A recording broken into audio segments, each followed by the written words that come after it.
That night, the sky looked different, darker than usual. Heavy clouds slowly gathered about the city, swallowing the moonlight piece by piece, as if the night itself had decided to hide something from the world. The wind moved quietly through the empty streets. It whispered through trees and broken branches, like distant voices trying to tell a forgotten story. And at the far end of a narrow street, almost hidden from the rest of the city, stood an old wooden house. The house had been there for decades, silent, still, watching. Most people in the neighborhood knew about it, but very few were brave enough to even look at it for too long. Not because the house looked dangerous, but because something about it felt wrong. The wooden walls were old and peeling. The windows were cracked like tired eyes staring into the darkness. And the yard around the house was covered with dry leaves that never seemed to stop moving, even when the wind was calm. People said strange things about that house. Some claimed they had seen shadows moving behind the windows late at night. Others said the lights inside flickered, even though no one had lived there for more than 10 years. But the story that people whispered the most was about the footsteps. Sometimes, in the quiet hours of the night, neighbors swore they could hear someone walking inside the house. Slow, heavy, careful footsteps, even though the house had been empty for years. The night before everything happened, Arman was sitting with his friend at a small neighborhood guard post. They were laughing and talking about random things, enjoying the quiet night. Then the conversation slowly turned to the old house. Arman's friend laughed and pointed toward the end of the street. "You see that house?" he said. "They say it's haunted." Arman smirked. "People say a lot of things." His friend leaned forward with a mischievous smile. "Well then, if you're not scared, why don't you go inside?" Arman laughed. "You're joking." But his friend shook his head. "If you dare to enter that house tonight, I'll treat you to food for an entire month." It sounded like a harmless challenge, just a joke between friends. But sometimes, a simple joke can lead someone straight into a nightmare. Now, Arman stood right in front of the house. The night felt colder than before. The wind moved through the trees, making the branches creak softly in the darkness. Dry leaves rolled slowly across the ground like silent watchers. Arman held a small flashlight in his hand. Its light trembled slightly as his fingers tightened around it. His heart pounded heavily in his chest, not because he believed the house was haunted, but because something inside him was whispering that he should turn around, that he should leave. But curiosity can be stronger than fear. Arman took a deep breath. "It's just an old house," he whispered. Then, slowly, he stepped forward. The wooden door creaked loudly when he pushed it open. The sound echoed through the darkness like something waking from a long sleep. Inside, the air felt thick and heavy. Dust floated slowly through the beam of Arman's flashlight. The living room looked frozen in time. An old sofa sat quietly in the corner. A wooden table stood crooked in the middle of the room, and hanging on the wall was a family photograph. Arman stepped closer and lifted the flashlight.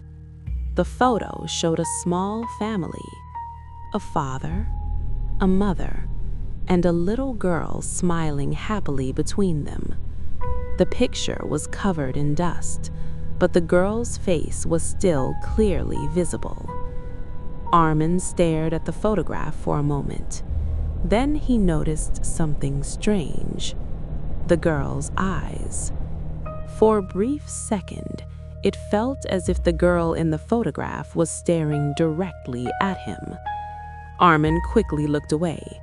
"It's just my imagination," he muttered. Then he continued walking deeper into the house. His footsteps echoed softly across the dusty floor. Tuck, tuck, tuck. But suddenly, Arman stopped. Because even though he had stopped walking, the sound of footsteps continued. Talk, talk, talk. Someone else was walking behind him, slowly, carefully. Arman's body turned cold. His hands tightened around the flashlight. Slowly, very slowly, he turned around. The hallway behind him was empty. Only darkness stared back. Arman forced a small laugh. Old houses make strange noises. But the moment he turned his back again, talk. A loud step echoed behind him, this time much closer. Arman quickly pointed his flashlight toward the floor, and then he saw something impossible. Small footprints appearing in the dust. One, then another, then another. The footprints slowly formed one by one, as if an invisible child was walking toward him. Arman stepped backward, but the footprints continued to appear. Closer, closer, closer, until the last footprint stopped right in front of his shoes. Then suddenly, a small voice whispered beside his ear, "Mister." Arman froze. The voice sounded like a child, soft, broken. "Mister, play with me." The flashlight slipped from Arman's hand. It hit the floor and rolled across the hallway. The spinning light briefly illuminated the darkness, and in that moment, Arman saw something standing at the end of the corridor. A little girl. Her long black hair covered most of her face. Her head tilted sideways at an unnatural angle.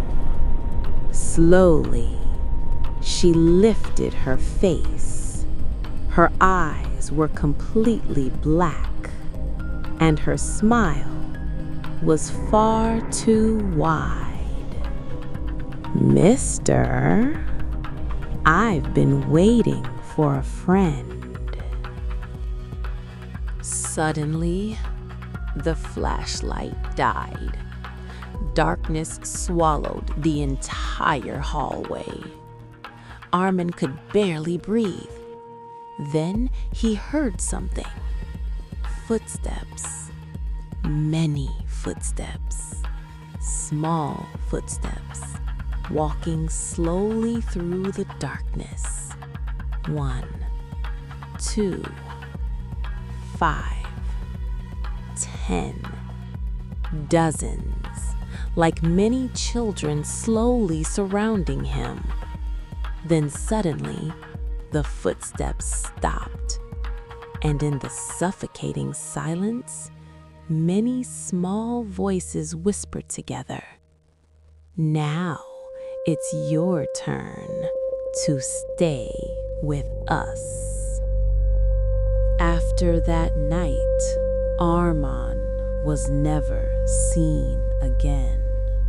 People searched for him, but they never found a single trace, and the old house remained silent once more. But sometimes, very late at night, people passing by the street say they see someone standing behind one of the broken windows. A man standing perfectly still, his face pale, his eyes empty, and behind him, many children standing silently in the darkness, smiling, waiting, because the house was never truly empty, and once someone enters it, the house never lets them leave.